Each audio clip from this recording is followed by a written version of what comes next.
नमस्कार, देशोन्नती संपादकीयमध्ये मी ऐश्वर्या शिंदे आपलं स्वागत करते।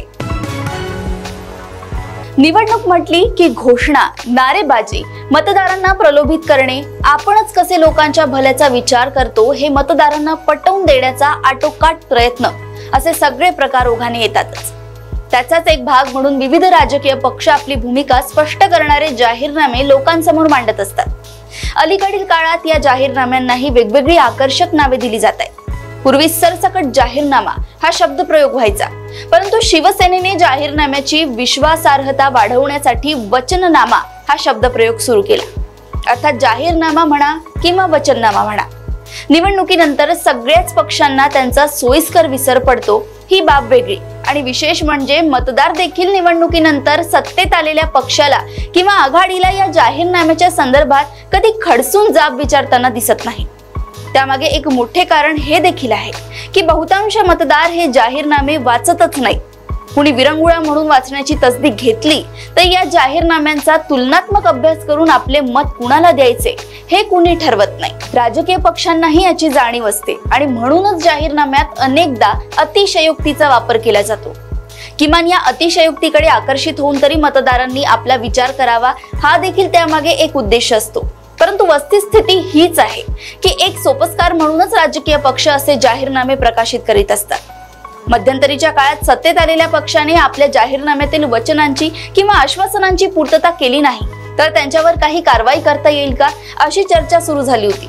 अगदी सर्वोच्च न्यायालयानेही अतर्क्य किंवा फुकटछाप आश्वासने कशी दिली जाऊ शकतात असा प्रश्न उपस्थित केला होता।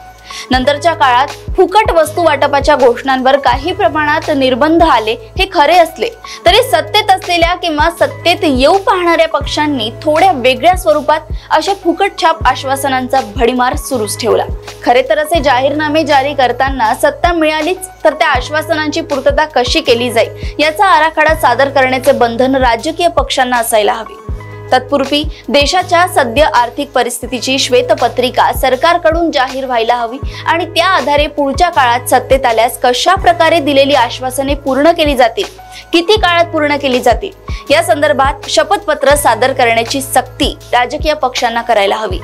परंतु असे होत नाही आणि म्हणूनच राजकीय पक्ष देशाच्या अर्थव्यवस्थेचा आणि नियोजनाचा विचार न करता वाटेल तशी आश्वासने आपल्या जाहीरनाम्यातून देतात।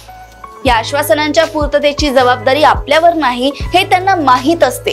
त्यामुळे मतदारांना निवडणुकीपुरते प्रलोभित करण्यासाठी रेवड्या वाटपाचा कार्यक्रम केला जातो। रेवड्या हा शब्द पंतप्रधानांनीच प्रचलित केलाय। निवडणुकीच्या काळात पक्षाच्या जाहीरनाम्यातून अशा रेवड्या वाटपाच्या घोषणांवर त्यांनी मागील काळात जाहीर नाराजी व्यक्त केली होती, परंतु कालौघात त्याचा त्यांना विसर पडला म्हणा किंवा तत्कालिक लाभासाठी अशा रेवड्या वाटाव्याच लागतात याचे भान त्यांना आले म्हणून म्हणा। आज त्यांच्या पक्षाच्या जाहीरनाम्यातही अशा रेवड्यांची रेलचेल दिसते। यावेळी भाजपने आपल्या जाहीरनाम्याला संकल्प पत्र असे नाव दिले तर काँग्रेसने न्यायपत्र मतदारांसमोर ठेवून मतदारांना आपल्याकडे आकर्षित करण्याचा प्रयत्न केला। काँग्रेस असो अथवा भाजप असो, सगळ्यांनाच निवडणुकीच्या काळात गरिबांचा, दलितांचा, आदिवासींचा, मध्यमवर्गीयांचा पुळका येतो। परंतु 1971 साली इंदिरा गांधींनी दिलेली गरिबी हटावची घोषणा आजही का द्यावी लागते याचे उत्तर काँग्रेसकडे जसे नाही तसेच 2014 साली शेतकऱ्यांना उत्पादन खर्चावर आधारित हमीभाव देण्याचे आश्वासन आजही आश्वासनच का आहे याचे उत्तर भाजपाकडे नाही। तात्पर्य या जाहीरनाम्यांचा आणि त्यांच्या पूर्ततेचा अर्थार्थी संबंध नसतो हे जसे राजकीय पक्षांना माहीत आहे तसेच ते मतदारांनाही माहीत आहे। त्यामुळेच मतदार देखील अशा जाहीरनाम्यांकडे फारशा गांभीर्याने पाहत नाही। तो मतदान वेगळ्याच मुद्द्यांचा विचार करून करतो आणि खरे तर ही एक वैषम्याची बाब म्हणायला हवी। सरकारची कामगिरी किंवा विरोधकांचे आश्वासन या मुद्द्यांना निवडणुकीत फारसे महत्त्व नसते। जाहीरनामे कुणी वाचतही नाही आणि वाचले तरी त्याची दखल कुणी घेत नाही। अशाच राजकीय घडामोडी व अपडेट सोबत पुन्हा भेटूया देशोन्नती संपादकीयमध्ये। बघत रहा देशोन्नती। नमस्कार। ठळक घडामोडींसाठी देशोन्नती न्यूज चॅनलला सबस्क्राइब करा आणि बेल आयकॉन प्रेस करा।